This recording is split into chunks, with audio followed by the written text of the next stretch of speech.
Welcome back to the Deep Dive. We're diving into the rise of the Global South this time. We've got a whole stack of reports and articles, even some first-hand accounts. It's a lot to unpack. Yeah, it's definitely more than just a buzzword, you know. We're talking about a real shift in global power. And to be honest, some of the old ways we think about the world just aren't working anymore. So let's start with the basics then. What's really going on here?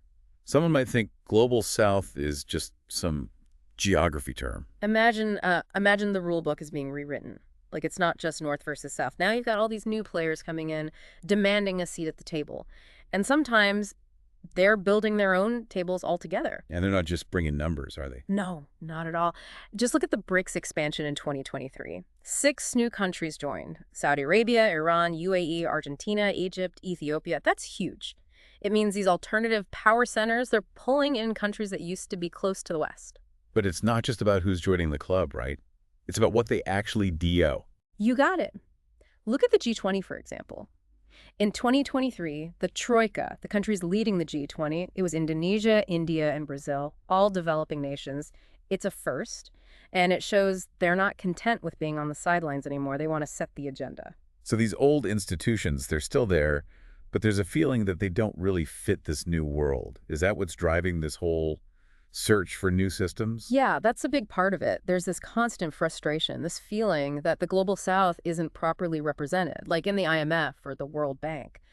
BRICS countries, they make up, what, over 25% of global GDP, but their voting power, it's way lower, so naturally they're looking for alternatives. And that's where things get interesting. Okay, let's talk about those alternatives. What are we seeing emerge? Well, everyone's talking about China's Belt and Road Initiative, and for good reason. I mean, it's massive, this huge infrastructure project connecting Asia, Africa, Europe.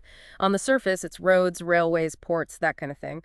But underneath, there's this whole geopolitical game going on. A game with both fans and critics, I imagine. Oh, absolutely. Some countries, they see it as a lifeline, a way to finally get the infrastructure they need to develop. But then you have others who are worried about China's motives.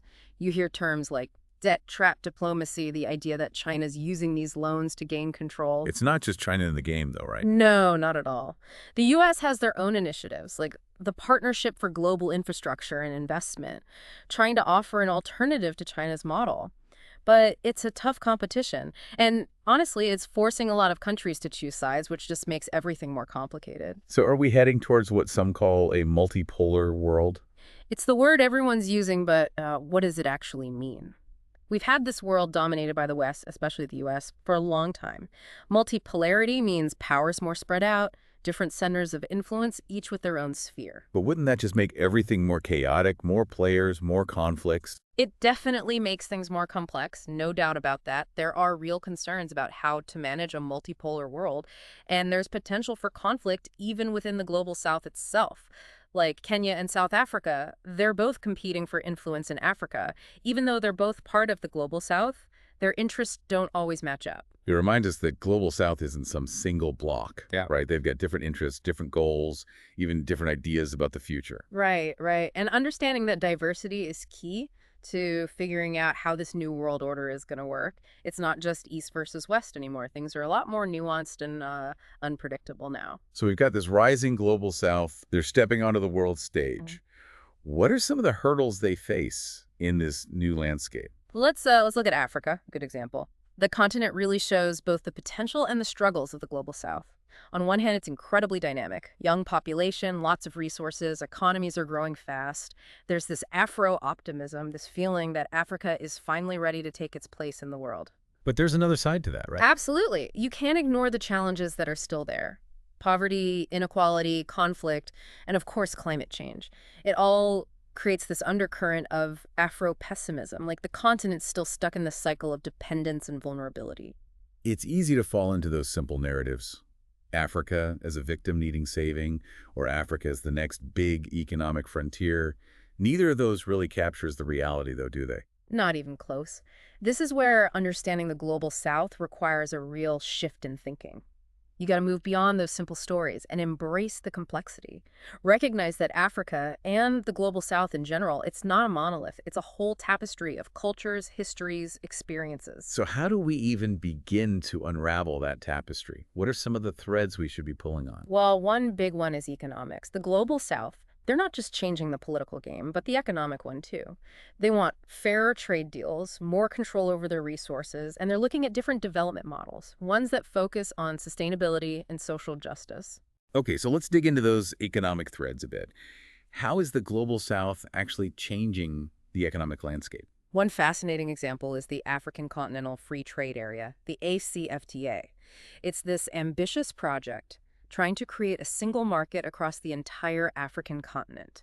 If it works, it could boost trade within Africa, attract investment, create jobs. Sounds like a bold move, Yeah. challenging the existing global trade system. Oh, it is. It's a clear signal that African nations, they don't want to just be on the receiving end of globalization anymore. They want to shape it, set their own terms, and create a system that actually benefits them directly. So we're seeing this push for greater economic autonomy. hmm But what about outside actors? How are countries like China and the U.S. reacting to this change?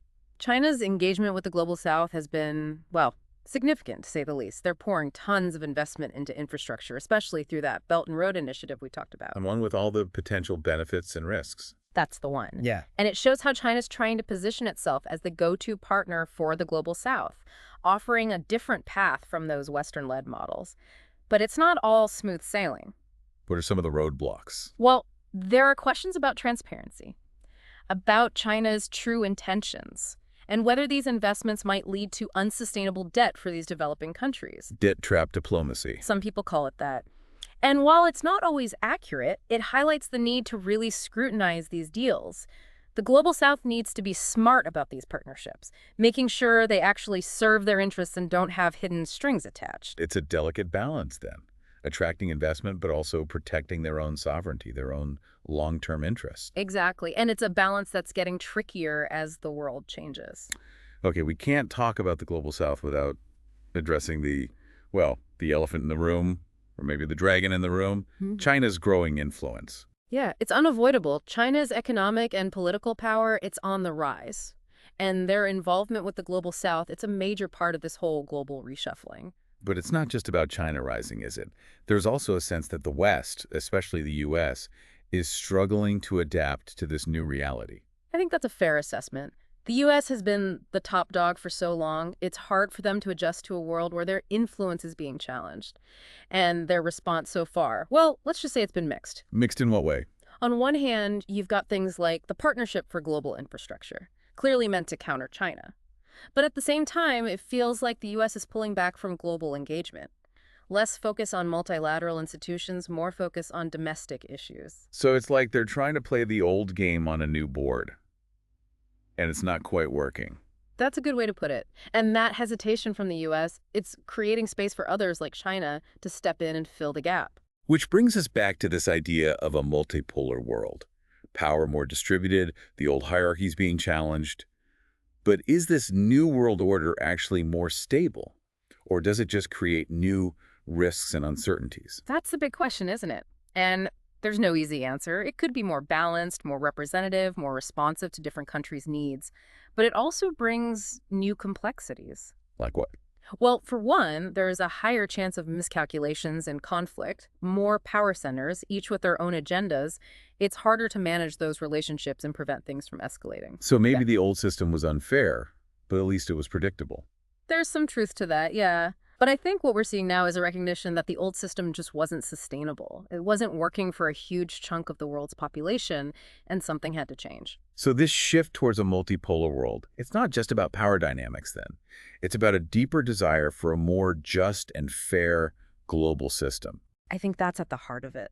The Global South, they're not content with being on the sidelines anymore. They want a voice. They want agency. They want a world that reflects their own interests and aspirations. And that desire, that drive for change, that's what's fueling this whole transformation we're seeing. Okay, so we've talked about the political side, the economic side of this shift. But what about the human side? What does it all mean for the people on the ground, especially in the Global South? Well, it's important to remember the Global South isn't one big homogenous thing. It's incredibly diverse, lots of different cultures, experiences, challenges. But there are some common threads when you look at how people are living through this global change. Like what? Well, one is optimism, a feeling that things are getting better, opportunities are opening up, the future's looking brighter.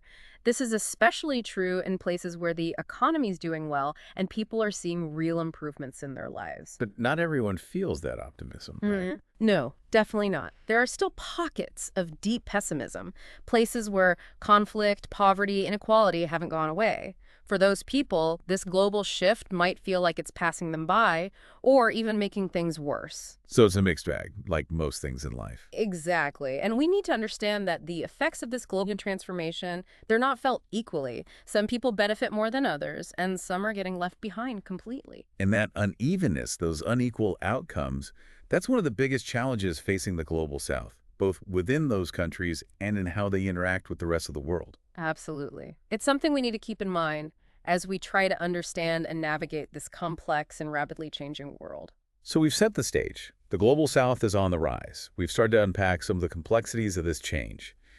But where do we go from here? What are the big questions we need to ask as we dig deeper? One crucial question, I think, is how do we move past those simplistic narratives that have dominated how we see the global south? How do we get rid of this us versus them mentality, this developed versus developing, this idea of saviors and victims? It's about recognizing their agency, their diversity, their complexity, seeing them as partners, not just recipients of aid or subjects to be studied. Precisely. And when we start looking through that lens, we can understand this global shift better. We can have more meaningful conversations about the future. And speaking of the future, another big question is, what kind of world order do we want to see emerge from all this? Do we want a world where power is more evenly spread, where cooperation beats competition, where global governance is more inclusive, more responsive to everyone's needs? Or are we headed towards a world that's more divided and conflict-ridden, where the old divisions just come back in a new form? These are big questions, and there are no easy answers. But I think they're the right questions to be asking as we try to make sense of what's happening around us. And to be honest, the answers are going to be shaped by what happens in the global south in the coming years. Couldn't agree more. The rise of the global south, it's one of the defining trends of our time. It's going to have a huge impact on all of us, no matter where we live or what our background is. So we all need to pay attention, to learn, to be part of this conversation with open minds, ready to challenge our own assumptions. And it's not just on land either. This whole power shift, it's happening at sea too. Maritime security. Now, that's not something you hear every day. True, true. But think about it. A lot of the most important shipping routes in the world, they go right through the global south. The Strait of Malacca, the Suez Canal, Bab el-Mandeb, those are choke points carrying a huge amount of global trade. So as these countries get stronger economically, naturally they want to protect those sea lanes. Right, and it's not just trade either. Many of them have these huge exclusive economic zones, areas off their coasts where they have the rights to all the resources in the water, even under the seabed. So we're talking fish, oil, gas, even minerals down on the ocean floor. All that and more. And as technology improves and those resources become easier to get to, well, the stakes just get higher. So they're protecting their economic interests, Mhm. projecting their power in these key maritime areas. But doesn't that create more risk of conflict? Definitely does. Just look at the South China Sea. China's claiming almost the entire sea, and they're being pretty aggressive about it. Lots of tension with their neighbors, many of whom are also part of the global South. Sounds like a recipe for disaster. It could be. And it shows how this power shift can create these new security dilemmas. The old rules are being thrown out, and we don't know what the new ones will be yet. So how are these countries in the global south responding to these challenges? A few ways. First, they're beefing up their navies. India, Brazil, even smaller countries like Vietnam, Indonesia. They're investing in new ships, submarines, patrol aircraft, the whole works. Basically, they're building up their defenses, Yeah. sending a message that they're not going to be pushed around. You got it. Second, they're forming new security partnerships. Lots of joint exercises, sharing information, even doing coordinated patrols together. Navies from different global south countries working together. Like they're realizing they have more in common with each other than with some of the traditional naval powers. There's definitely that element. And third, they're pushing for a more inclusive approach to how we manage the oceans.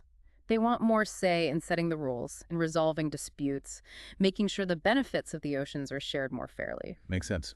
They're not just sitting back and watching anymore. They want a seat at the table.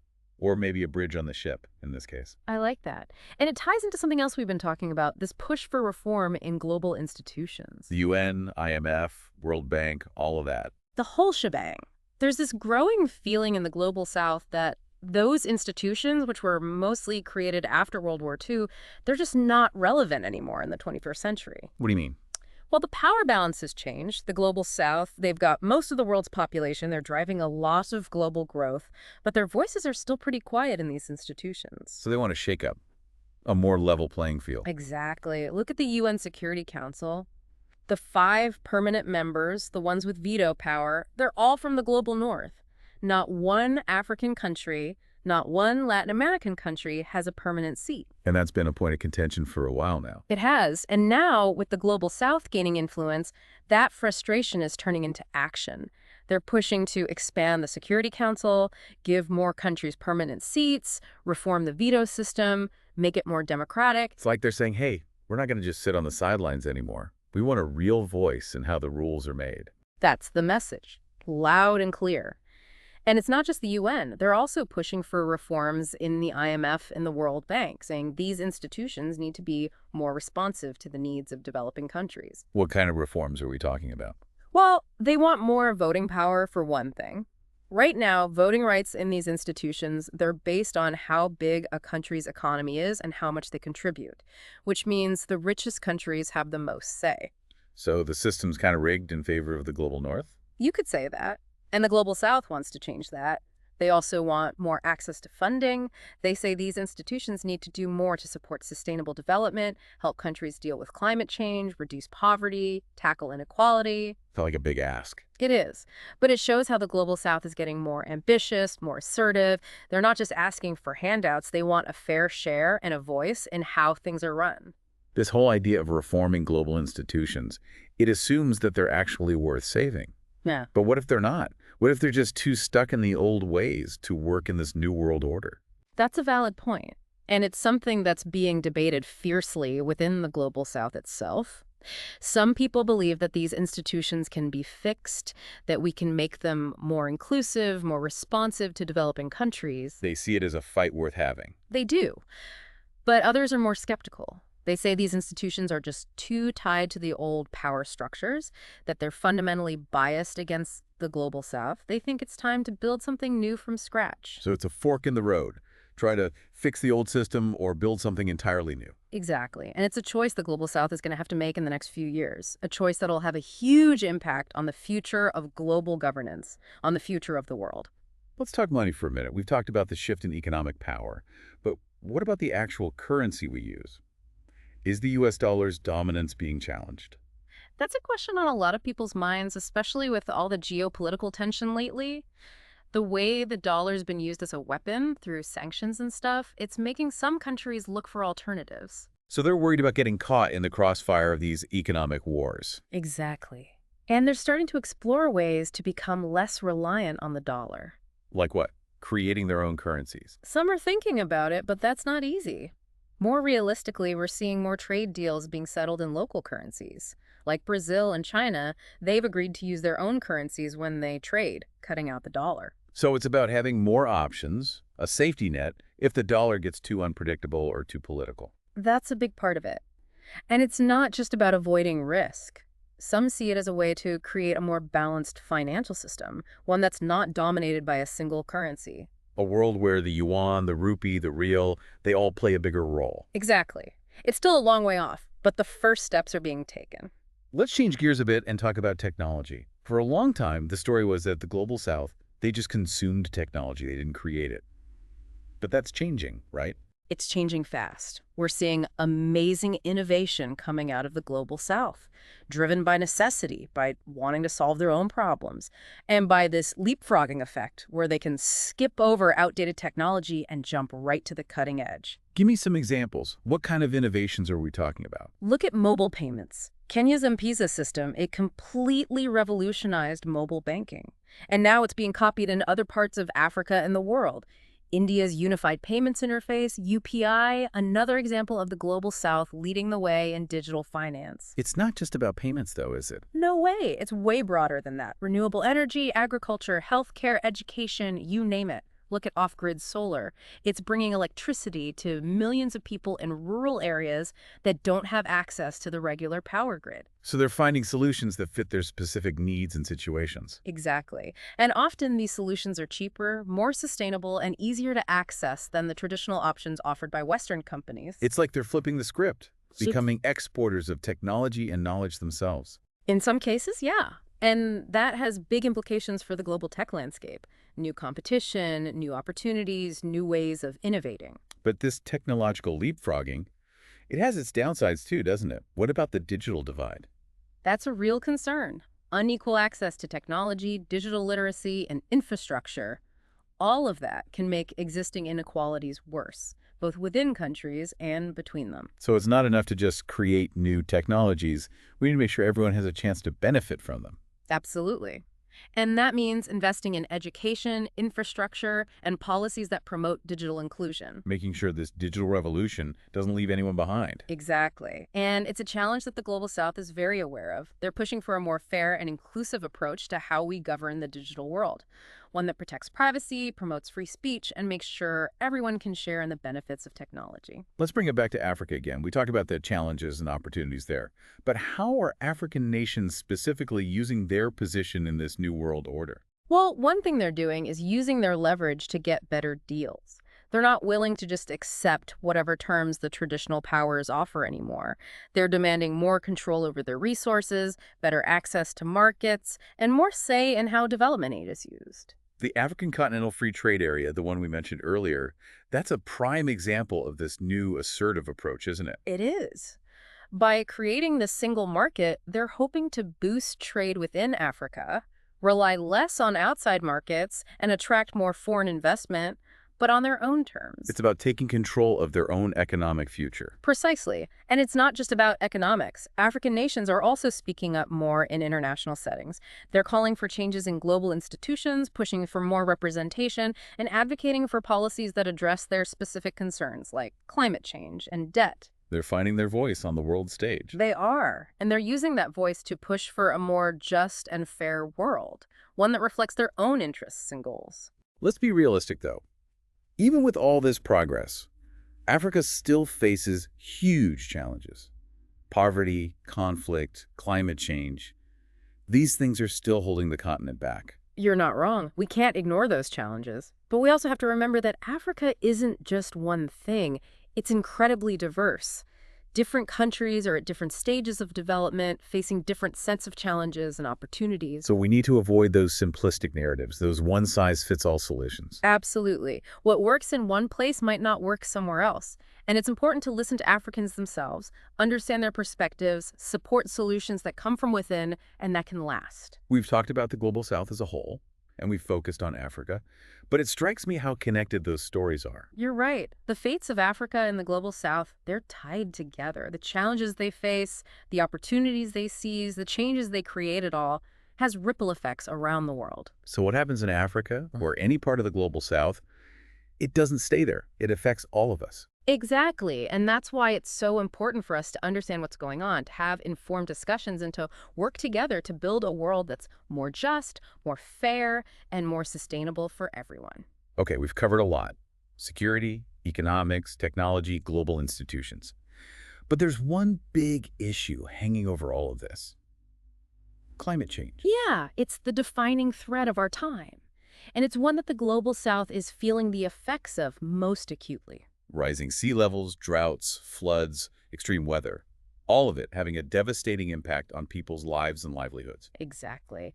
And it's not just the immediate effects. Climate change also makes existing problems worse. Poverty, conflict, migration. It makes it even harder for developing countries to reach their development goals. And a vicious cycle then, a downward spiral that's hard to escape. It can be, and that's why the Global South is demanding action. They're pushing for more ambitious targets to cut emissions, for more financial help to adapt to the impacts of climate change, and for recognition of the role developed countries played in creating this problem. This idea of loss and damage has gotten a lot of attention lately. It has. It's the idea that developed countries, the ones who've emitted the most greenhouse gases historically, they should compensate developing countries for the losses and damages they've suffered because of climate change. So it's about acknowledging the historical injustices that have led to this crisis. Exactly. And it's about making sure the costs of climate change are shared fairly. But haven't developed countries been resisting this idea? They have. They're worried about how much it'll cost, the potential legal issues, and what kind of precedent it would set.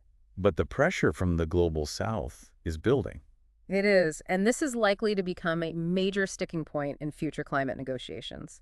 The Global South is saying, look, we didn't create this mess, but we're the ones dealing with the consequences. We're not going to be quiet about it anymore. So climate change isn't just an environmental issue.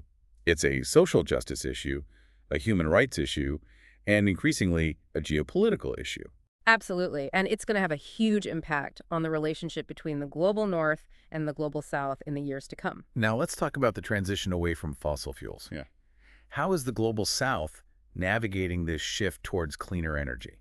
It's complicated, and it's often framed as a choice between economic development and protecting the environment.